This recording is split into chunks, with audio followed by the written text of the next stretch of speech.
So, as some of y'all may know, I am a big fan of How to Train Your Dragon. But just because I'm a big fan of something does not make it beyond reproach. Honestly, if you're familiar with me at all, that should not come as a surprise. So, what are we talking about today? Well,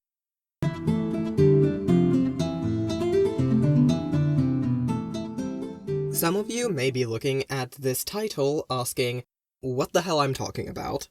When was there ever queer representation in How to Train Your Dragon? Well, that's the million-dollar question, ain't it?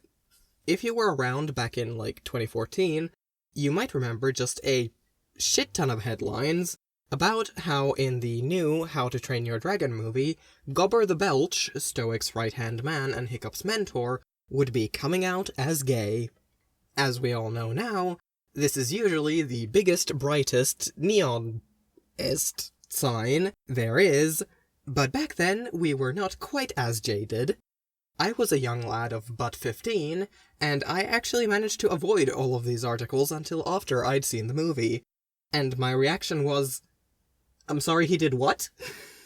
So, let's take a look at the scene in question. This is why I never married. This and one other reason. First of all, what? This is not a coming out scene. This is not even a coming out. It's a vague remark that will fly directly over most children's heads, and will make some older people in the audience go, did he just? Am I imagining things? But it doesn't confirm or deny anything. It's the coward's way out, essentially. It's almost the definition of queerbaiting, which is to say presenting the possibility of representation to a starved audience in order to get more eyes on your work without actually delivering. I think it's important to note that, had there not been this whole hullabaloo around Gobber supposedly coming out in this movie, he would instead be classed as possibly queer-coded, because those two things are not the same and some people need to learn to tell the difference. And honestly, with just this quote, I'd most likely assume he's either ace or arrow or both. Or that he'd lost the love of his life before they could marry. Or maybe that the love of his life already was married. I mean, this movie came out in 2014, only a year before same-sex marriage was made legal nationwide in the US. Saying that Gobber never married because he's gay is, to put it lightly, in poor taste. And funny enough, in this case, they can't even hide behind the veil of historical accuracy. Though, honestly, I would be kind of impressed in an oh my god you really tried it kind of way if they did. Because, you see, back in ye olden days of the Norsemen, while it wasn't illegal to be gay, can you guess what was illegal? Avoiding marriage because of it. That's right, if Gobber were a real man alive in those days, he would still have gotten married, and just kept any male lover or lovers private. The Norsemen, before Christianity came around, seemed to have a similar-ish view on homosexuality as the Romans did. Basically, having gay sex is fine and dandy, as long as you're the top. Which seems a little counterintuitive, if you ask me, but whatever, I'm not here to question the logic of the dead. Also, I say it wasn't illegal to be gay, but they didn't actually have the concept of being gay, or straight, or bisexual, or anything of the like. So I'm just saying words for contextual purposes. Basically, in a modern context, even back in 2014, it's kind of fucked up to imply that someone never got married because they're gay, and in a historical context, it just wouldn't have worked out that way. Anyway, the Hairy Hooligan tribe has things like paper, and books, and the beginnings of mechanical engineering, never mind the fucking dragons. They can have a little gay marriage.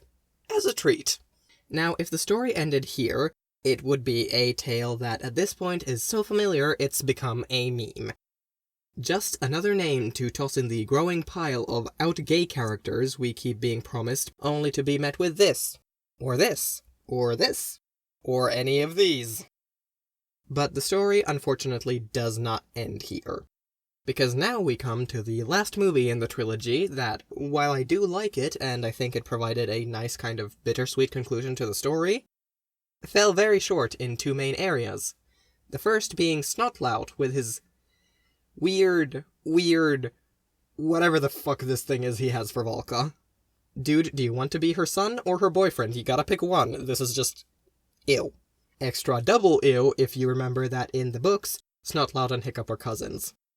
Also, there is a theory I'm kind of willing to believe, honestly, that this characterization in the third movie for Snotlout was specifically written in there because of the portion of the fanbase who were reading Snotlout as possibly gay because of how he was presented in the Netflix show. Just to add on top of all the rest of this mess. The second, of course, is Gobber. Gobber, who in the time between the last movie and this one has apparently fallen in lust with, Eret. Eret, who is only a few years older than Hiccup, the kid he literally helped raise. And listen, they're all adults at this point. Eret was 25 the first time he and Gobber ever met, so there's not really any issues there. And I'm not saying May-December romances never work, but that's not what's happening here.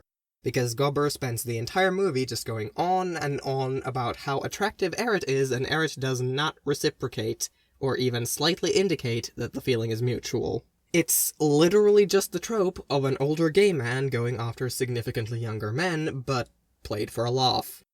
It's gross on so many levels. It's born from so many years of hate and stigma, and this fear of the older gay coming to seduce your perfect heterosexual sons into his life of sin. And this movie came out in 2019. If this had been a portrayal of the beginnings of a May-December romance, I might have noted that it's unfortunate since we almost never get to see a representation of those wonderful borderline familial bonds of platonic love that can grow between older and younger generations of queer people, but it would have been better than this. So to answer my question, the second movie was an almost textbook example of queerbaiting. The third tripped over its own ass and rolled off of a cliff straight into terrible representation land. Which is, of course, disappointing. Gobber could have been a truly singular bit of representation, and no, I am not kidding. I mean, look at him. He's old, he's kinda gross, he's disabled, he's gay. He's so far from the young, clean-shaven, immaculately dressed, devastatingly attractive gay man we've seen in Hollywood 1,000 times over by now. He could have been a breath of fresh air, but instead here we sit with the representational equivalent of a punctured beach ball. Which only gets worse in Homecoming, where we get a glimpse of his life 9 years on. When Hiccup and Astrid are settled and have children of their own, everyone's moved on with their lives, grown and evolved, and found their happy endings. Except Gobber.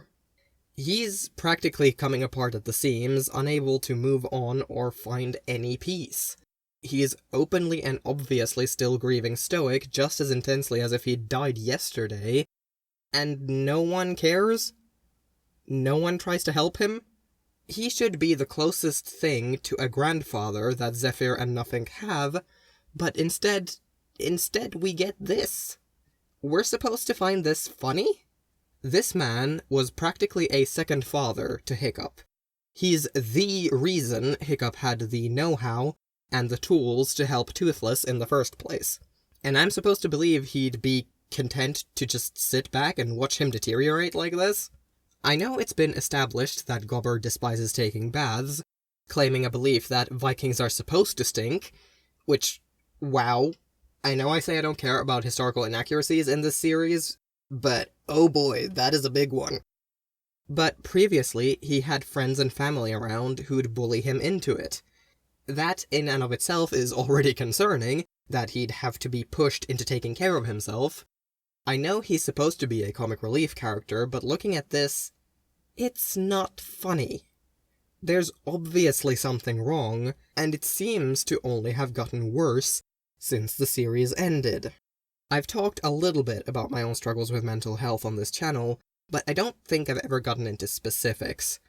The reason this bothers me so much, aside from the fact that the only gay character in the entire franchise is also the only one who doesn't get a happy ending, is, well, I know how it feels to be here. I know how it feels to be too tired or too empty or in too much pain to clean myself.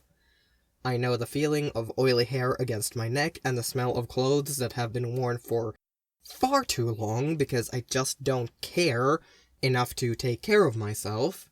It's not pleasant, and it actively makes you feel worse, but does that matter? Not really, because brainfuckery is just like that. Hell, I'm doing so much better mentally these days, and I still struggle with it sometimes.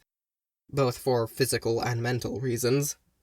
I was never at the point where I'd run away from someone trying to get me to take a bath, but I don't exactly think my problems line up on a perfect one-to-one with Gobber's. I still relate to him though, which is why this sucks so much to see. Because while sure, last time we got an example of his aversion to baths, it was more on the active revulsion side of things. In Homecoming, this is depression. This is severe depression, and no one is helping him. We're supposed to laugh at him. This series gave us one single, already incredibly poorly done gay man, and then they make this his future, and expect us to laugh at him for it. Great. Now I'm crying. I'll just cut it here. I said everything I needed to, and this is honestly fucked.